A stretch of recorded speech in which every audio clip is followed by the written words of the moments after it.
சூர்யா இன்னைக்கு பார்த்தீங்கன்னா சோசியல் மீடியாவில் சூர்யாவை பற்றி தான் எல்லாரும் கண்டபடி விமர்சனம் பண்ணுறாங்க. அதற்கு காரணம் என்ன அப்படின்னா, அவர் போன அதிமுக ஆட்சியில் பார்த்தீங்கன்னா கடுமையாக குரல் கொடுத்தாரு. மக்களுக்கு ஏதாவது பிரச்சனை இந்த ஆட்சியால் அப்படின்னா உடனே பயங்கரமாக குரல் கொடுத்தாரு. சாத்தான் குளம் வழக்காகட்டும், அதற்கு முந்தைய நிறைய பிரச்சனைகள் ஆகட்டும், எல்லாத்துக்கும் தைரியமாக குரல் கொடுத்தாரு. ஆனால் அதே சூர்யா அவர்கள் 2021 அப்புறம் திமுக ஆட்சி வந்ததுக்கு அப்புறம் பார்த்தீங்கன்னா எந்த ஒரு பொது பிரச்சனைக்கும் குரல் கொடுக்கறதே இல்லை. ரொம்ப சுயநலியாக மாறிட்டாரு. எல்லாத்த விட அவர் மும்பை போய் செட்டில் ஆகிட்டார் உஷாரா அப்படிங்கிற அந்த ஒரு விமர்சனம் தான்.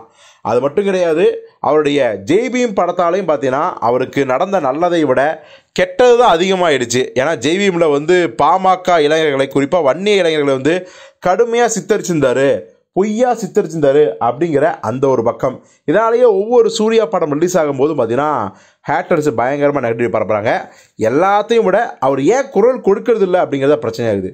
ஆனால் அதற்கு உண்மையான காரணம் என்ன அப்படிங்கிறது இப்போது தெரிய வந்திருக்கு.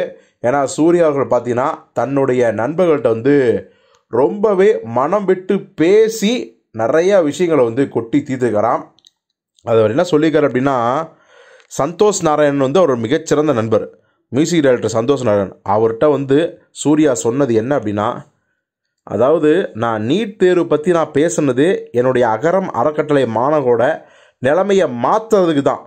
ஆனால் அதற்கு பிறகு அறக்கட்டளைக்கே நெகட்டிவாக நிறைய விஷயங்கள் பண்ண ஆரம்பித்தாங்க. ஸோ என்னுடைய மாணவர்களின் எதிர்காலத்தை கருத்தில் கொண்டு நான் சில விஷயங்களை பேசுவதை தவிர்த்து வருகிறேன் அப்படின்னு சொல்லியிருக்காரு. அதனால தான் இந்த மாதிரியான எந்த பிரச்சனைக்கு குரல் கொடுத்தாலும் அவங்க முதல்ல சூர்யாவை ஆஃப் பண்ணணும், சூர்யாவுக்கு பதிலடி கொடுக்கணும் அப்படின்னா சூர்யாவோட இந்த அகரம் அறக்கட்டளையை டார்கெட் பண்ணுறாங்களாம். நிறையா பிரச்சனைகளை மறைமுகமாக கொடுக்குறாங்களாம். ஸோ இதனால் பாதிக்கப்படுறது யார் அப்படின்னா, படித்து கொண்டிருக்கும் அப்பாவி ஏழை மாணவர்கள் தான். ஸோ நம்மளால் பார்த்திங்கன்னா இந்த மாணவர்கள் பாதிக்கப்படணுமா அப்படிங்கிறதுக்காக தான் சூர்யாக்கள் ரொம்ப அமைதியாக இருக்காராம். ஸோ இந்த அறக்கட்டளைக்கு அரசு தர சலுகைகளாகட்டும், வெளியிலிருந்து வர பண உதவிகளாகட்டும் எல்லாமே பார்த்தீங்கன்னா தடுக்கப்படுறதுக்கான வாய்ப்புகளை அவங்க பண்ணிகிட்ருக்காங்க.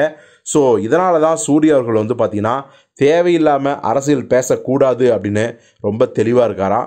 ஸோ இதை மனம் விட்டு தன்னுடைய நண்பர் சந்தோஷ் நாராயணன் சொல்லிக்காரு. ஸோ இந்த விஷயம் சந்தோஷ் நாராயணன் மூலம் தான் நமக்கே வெளிச்சத்துக்கு வந்திருக்குது.